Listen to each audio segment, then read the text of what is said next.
Le cycle menstruel, c'est un grand cycle là, qui touche tous les métabolismes du corps.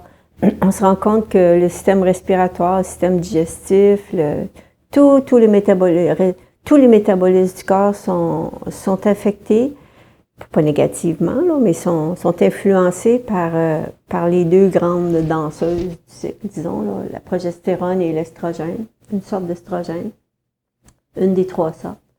Puis ces deux hormones-là font en sorte qu'il y a des phases dans le cycle qui se répètent et puis qui amènent deux pôles. Il y a le pôle ovulatoire, puis il y a le pôle menstruel. Le cycle peut durer 14 jours, il peut durer 28 jours, il peut durer 35 jours. C'est pas important, ça. En autant que le cycle est complet, ça affecte même le cerveau, l'estrogène, la progestérone, ça affecte au sens positif toujours.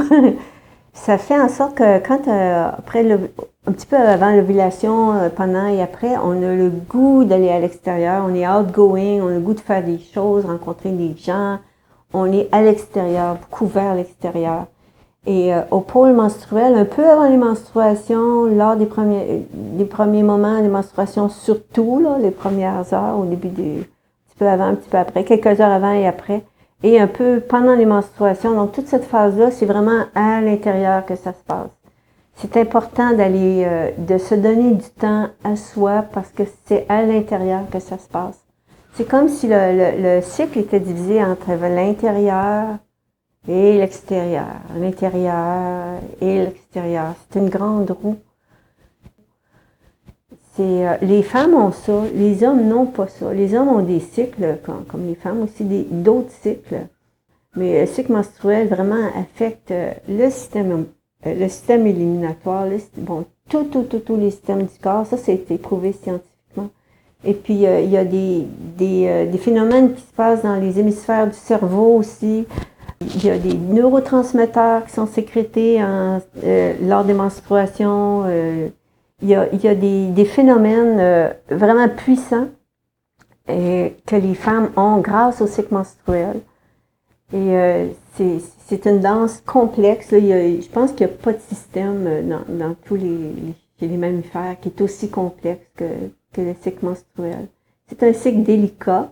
Que si vous prenez une machine à coudre, une ancienne machine à coudre qui fait juste le point avancé, c'est une machine qui dure longtemps, bien solide. Mais plus vous avez une machine à coudre qui fait des points, des zigzags, puis de la broderie, plus il est difficile à briser. Ben, c'est la même chose avec le cycle menstruel. C'est un cycle tellement complexe qui implique l'influence des émotions, il y a le stress, il y a des fois des produits toxiques qu'on peut respirer ou manger. Tout ça, ça affecte le cycle.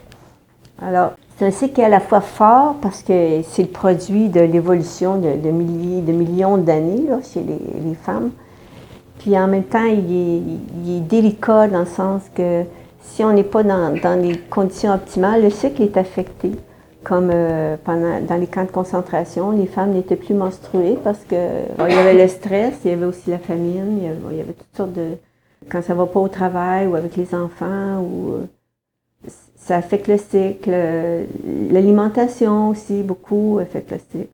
Alors, c'est ça qui est important de comprendre, c'est que il fonctionne par lui-même. Et puis, ce qui est intéressant aussi, c'est les ovaires qui coordonnent le cycle. Les ovaires, c'est comme une horloge. C'est les ovaires qui font en sorte, on sécrète de l'estrogène, le cycle part, il commence.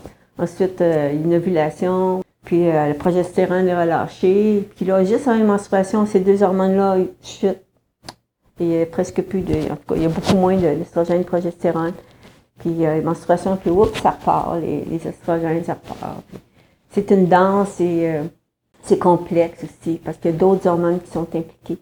Puis au niveau du cerveau, les émotions, l'hypothalamus, là, qui est le siège des émotions, elle va influencer cette cyclicité-là, ce cycle-là qui est établi par les ovaires.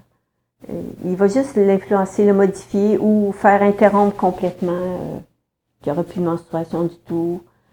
Ça, c'est les ovaires qui sont c'est comme la Lune, là. Elle fonctionne par elle-même, la Lune. Elle réapparaît, elle disparaît. C'est ça.